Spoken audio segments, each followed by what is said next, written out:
Hi, this is Elliot Fishman, and welcome to part 2 of our look at the appendix, appendicitis, and beyond.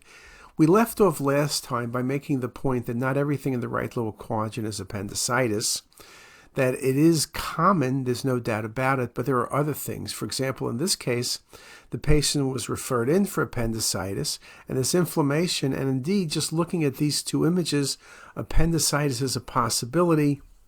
When you look at the coronal views, you realize you're dealing with right-sided diverticulitis.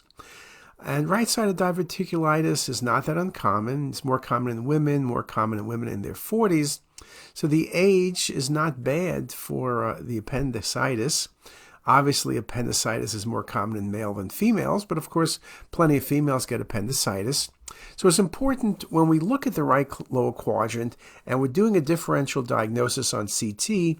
As we discussed last time, we're looking for a dilated appendix, we're looking for an appendolith, we're looking for inflammation. But again, not everything in the right lower quadrant is going to be appendicitis. I'm not going to go through all the differential diagnoses like Crohn's disease and inflammatory bowel disease like UC or infectious colitis. I won't go through all of those, but just to make the point to remind you to consider those possibilities. Now, when we speak about the appendix, we always, as I mentioned, the next word out of your mouth or in your brain is appendicitis. But there are tumors of the appendix. Mucocele is the one you need to think about the most. It's a descriptive term that refers to dilatation of the appendiceal lumen as a result of mucin accumulation and is based on the gross and macroscopic appearance of the appendix. Mucocele formation is the most commonly caused by epithelial proliferation, either benign or malignant. And when we talk about cystic dilatation of the appendix and maximum diameter is what we think about with mucocele. Now, mucocele and appendicitis can look similar. Mucocele, most of the time you don't see inflammation like you see with appendicitis, and also it's more dilated. The appendix really kind of balloons out. An important feature also is calcification. With appendicitis, we see stones in the appendix. With mucocele, it's very common to see calcification in the wall. A maximum luminal diameter of greater than 1.3 centimeters had a sensitivity of 71% and a specificity of nearly 95% and an overall accuracy of over 88% for the diagnosis of acute appendicitis with mucocele. So just to make the point that you can have mucocele and appendicitis together, mucocele is concerning because it's often associated with malignancy. Some are low grade, some are high grade. CT features suggestive of coexisting mucocele in patients with appendicitis, cystic dilatation, this tubular dilatation of the appendix, mural calcification, and over a 13 millimeter cross-sectional diameter. When we talk about appendiceal mucocele, it's a subset of appendiceal neoplasms, including adenoma, low-grade appendiceal mucinous neoplasm, commonly referred to as LAMN, high-grade epithelial appendiceal mucinous neoplasm, HAMN, and mucinous adenocarcinoma. Then more commonly in older patients, and rim calcification is indeed very common, and infected mucocele can appear similar to ruptured appendicitis, but a tubular connection to the cecum is more likely in a mucocele than in a ruptured appendicitis, in this article recently by Hunsaker. Now, significant variation exists in the treatment patterns for these low-grade tumors. Patients frequently underwent colectomy without apparent oncologic benefit. In the current era of high-quality cross-sectional imaging, what we're doing then is doing surgery but not hemicolectomy. Recurrence in this population is rare and low-intensity surveillance can be offered. Overall prognosis is excellent, even with peritoneal disease. And those are the low-grade appendiceal neoplasm. And here's an example of one. Look how large the appendix is. In fact, what you might think about, could this be something else? Is this really could this be a duplication of the terminal ileum? or maybe off the colon, that would be less likely. What else could this be? Could it just be an appendicitis? But it's a huge appendix, over 13 millimeters, but you don't see the inflammation. When you look at the coronal views, you can see it's the appendix. There it is coming right there. And you could track it nicely on the sagittal view here and here as well. It's a markedly tubular, dilated structure. And this is classic for a mucocele of the appendix. And I'm showing it to you with multiple perspectives, very nicely defined. Here it is on the cinematic rendering. You see its fluid density right there. And there's the tubular component on the sagittal view, very nicely shown again. There's not really much else you could think about. Again, when you localize it and you know the appearance of it, you're thinking about mucocele. Here's a few more images. Another patient, right lower quadrant pain, again, tubular structure, very similar to the last case, classic for an appendiceal mucocele. In this case, you see more stranding around the mucocele, and here what you're seeing is spread, and you're beginning to recognize this patient has tumor, right? So the problem with mucoceles is the high-grade ones give carcinomatosis, give the classic pseudo-myxoma appearance. So you need to be very careful when you're looking at these lesions to look beyond just the appendix and cecum, but look around the peritoneal cavity in the lower pelvis and upper abdomen, look around the liver, look into peritoneal surfaces very carefully. And here you see the inflammation and infiltration tracking down toward the rectum. Now, of course, you could say, well, maybe this is a mucocele and appendicitis, and that's the inflammation is from the appendicitis component. That's something you need to think about, but obviously at surgery, you'll know the correct answer. Here's again some more 3D views showing you that both in cinematic and with classic volume rendering. And again, just a really nice diagnosis, but something you need to think about. Now, when you look at this case, one thing you should also think about, maybe you think about this more in younger patients, would be, what else occurs in this region? So you want to be very, very careful. As I mentioned, duplication, cyst, Meckel's diverticulum is what you want to think about. With a Meckel's diverticulum, it could be a tubular structure. It's separate from the appendix, and here you can really track that it is the appendix, but Meckel's is one of the things that can present with acute abdomen. They're often not so tubular and cystic, but they can look fairly similar, so it's something very important to think about. In this patient with abdominal pain, the first thing you notice is these nodules on the peritoneal surface and on the liver. And as you scan downward, you recognize this patient had a mucocele, and this is the appearance of Pseudo-myxoma peritonei. Look how nicely in the right lower quadrant we see the appendix with a calcification, but it's tubular, and you see all of those implants. Now, the other thing you could think about would be an appendiceal carcinoma, which can also give Pseudo-myxoma peritonei. Pseudo-myxoma peritonei, we talk about that with mucinous tumors like gastric cancer. We talk about that with ovarian cancer, but mucocele of the appendix is one of those possibilities. Look at all of the implants by the spleen, around the liver, and in the lower abdomen and pelvis, very nicely shown. So this was a mucocele of the appendix with Pseudo-myxoma peritonei. These patients will get extensive surgery with removal of all of the tumor. And again, CT is very good for the surgeons for preoperative planning. Again, look in this case at the tumor implants sitting between the diaphragm and liver and the abdominal wall and the liver. Very classic Pseudo-myxoma peritonei. Another patient, right lower quadrant pain. Now, you can see it's cystic with calcification. You would know this is not ovary. If this was a female, you would scan further downward.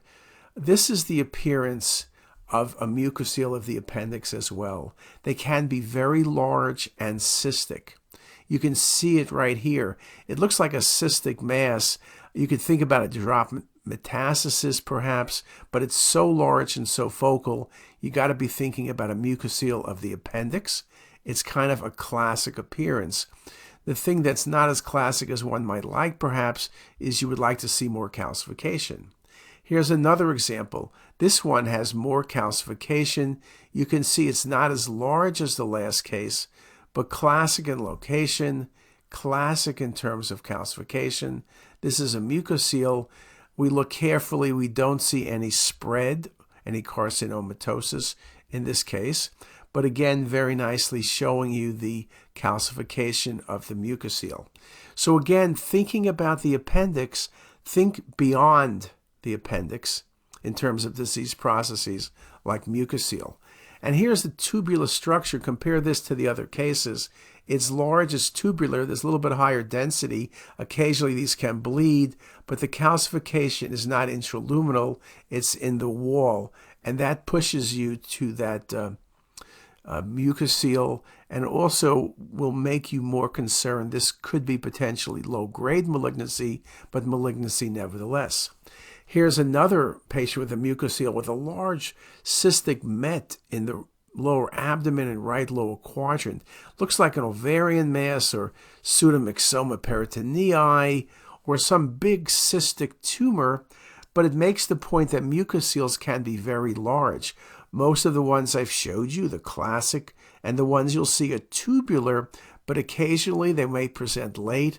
Then you have this large cystic mass, and you're going through a differential diagnosis of duplication cyst, mesenteric cyst, cystic neoplasm, cystic metastasis.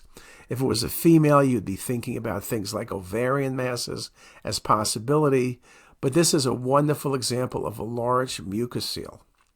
Another case, this compares to some of the ones we saw previously. Tubular, kind of has that appendix shape. The prior case, big cystic mass, there was no reason to suspect quickly that that was appendix. Here, tubular, you think of bowel, you think of appendix. This was a mucocele. You can see it very nicely as we track down on the sagittal views. As I mentioned before, appendicitis, or suspect appendicitis, the coronal views are very helpful for finding the appendix and noting the presence of calcification.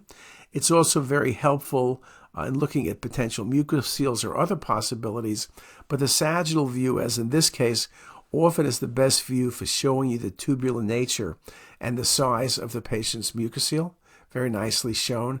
And you can see it again as we go through some volume rendered and then some cinematic rendered images.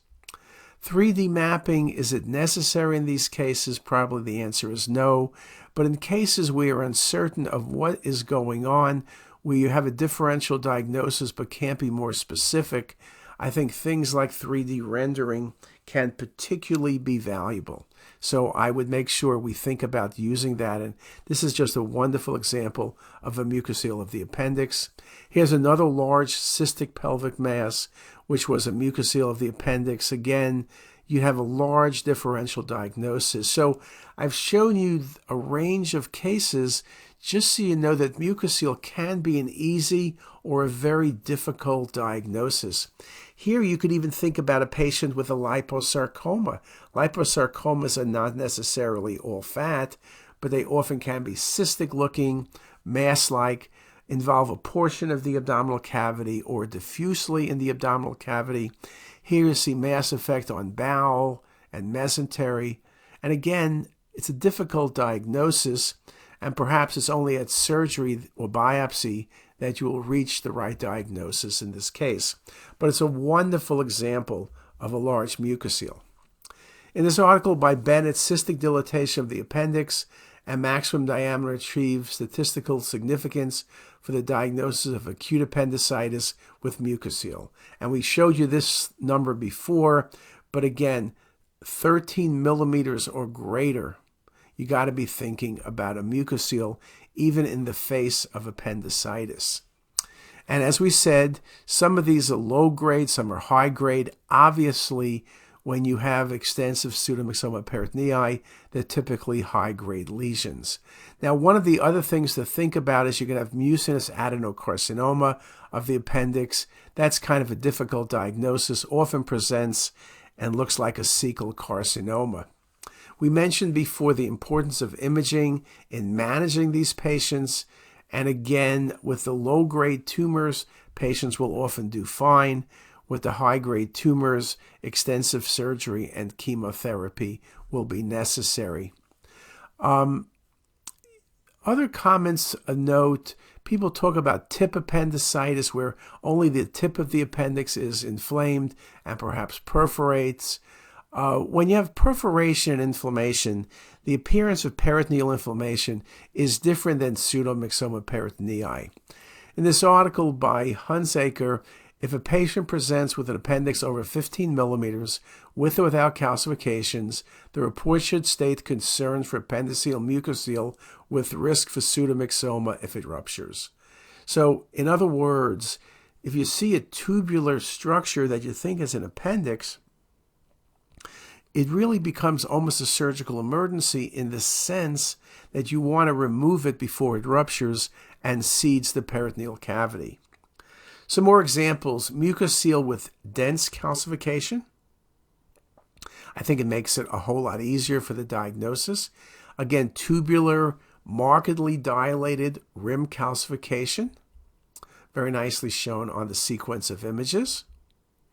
And really coarse calcification in this example. Or in this patient, inflammation, right lower quadrant. This patient does have appendicitis, but also has a mucinous neoplasm.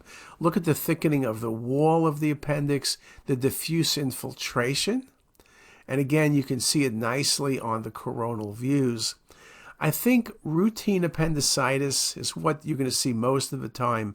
Things like mucoceles or other malignancies are going to be rare, but it's something at least you need to think about, particularly as patients are older. These are not going to be things you see in 10-year-olds, but more in 40 and 50-year-olds. So again, you can see the appendix is inflamed, soft tissue thickening.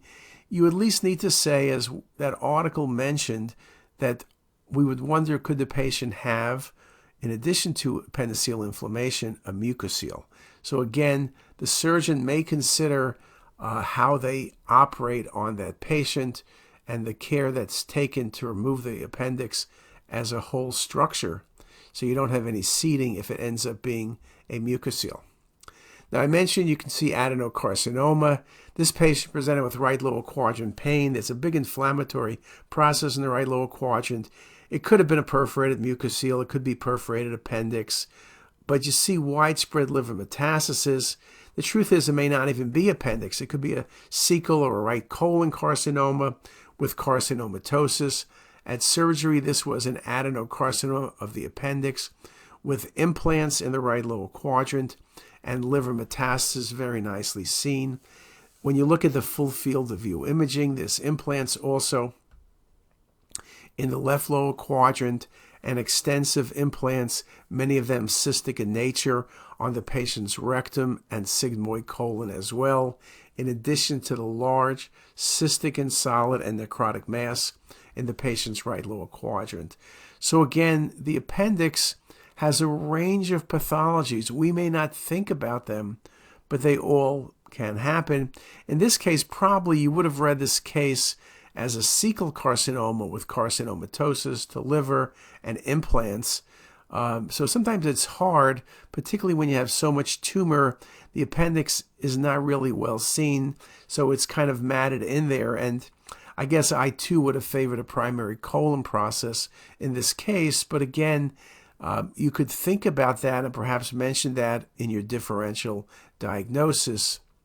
Again, nicely showing you some of the implants as well as the cystic liver metastasis. Appendiceal carcinoma is typically a very aggressive tumor. Extensive surgery and chemotherapy will be necessary, particularly when patients have these cystic liver metastases. We talk about what gives you cystic liver mets. We talk about GIST tumors. We talk about cystic cholangiocarcinomas, cystic hepatomas, metastatic melanoma, biliary cyst adenocarcinomas, but metastatic appendiceal carcinoma is also one of the things we should mention.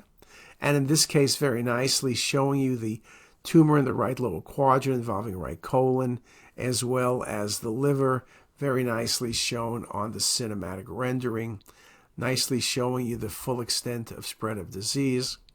Here's another patient with appendiceal carcinoma. And again, this looks like Pseudo-myxoma peritonei. You can see implants, the liver, the peritoneal surface, on the stomach, a Sister Mary Joseph nodule very nicely shown, and diffuse tumor infiltration with multiple tiny nodes and tumor throughout the mesentery, very nicely shown in this example, and really impressively shown on the volume rendering, showing you how the mesenteric leaves are all infiltrated by the patient's tumor. I mentioned before that right lower quadrant pain has a large differential diagnosis. Things like cecal cancer, here's a bulky mass. You can tell really it's the right colon, but the appendix is dilated, and that's because colon cancer can obstruct the appendix and present with symptoms of appendicitis. So in this case, the patient, yes, has a dilated appendix with thick wall and inflammation. The patient does have appendicitis, but it's because of the patient's cecal carcinoma, very nicely shown here on the axial and coronal views. And so tumors that occur in the cecum, even lymphoma, if it obstructs the lumen of the appendix, can present with appendicitis. So something to consider as you think about your differential diagnosis. And again, the coronal views in this case are particularly helpful. And here's that same patient with the mass in the cecum, as well as the dilated appendix, cecal carcinoma with acute appendicitis, all very, very nicely shown together. A really instructive and interesting case. The use of cinematic rendering, as I mentioned before, can be a supplement to understanding pathology in many different areas, from liver to kidney to pancreas, but also in bowel and mesentery. It can prove very helpful. And here's just one more example of a markedly dilated appendix. Looking at this, I would have said a mucocele of the appendix and appendicitis, but this ended up being a cecal cancer, which you can see here, which obstructed the appendix and gave this marked dilatation, which is over 13 millimeters, which pushes you to mucocele. But again, it was the cecum and the cecal cancer. So concluding then, appendoliths can be helpful, but they're not perfect. There are a number of other findings we look at, and there are a number of pitfalls in looking at appendicitis. Imaging findings can overlap. Again, CT is the gold standard, but when the appendix gets really large, you got to be thinking beyond appendicitis to mucocele. You then want to look always at the peritoneal surface in those cases. When you're doing appendicitis in general, or suspected appendicitis, you always need to look beyond the appendix, looking for complications from perforation to abscess formation to the fact the patient may have appendicitis plus another disease process.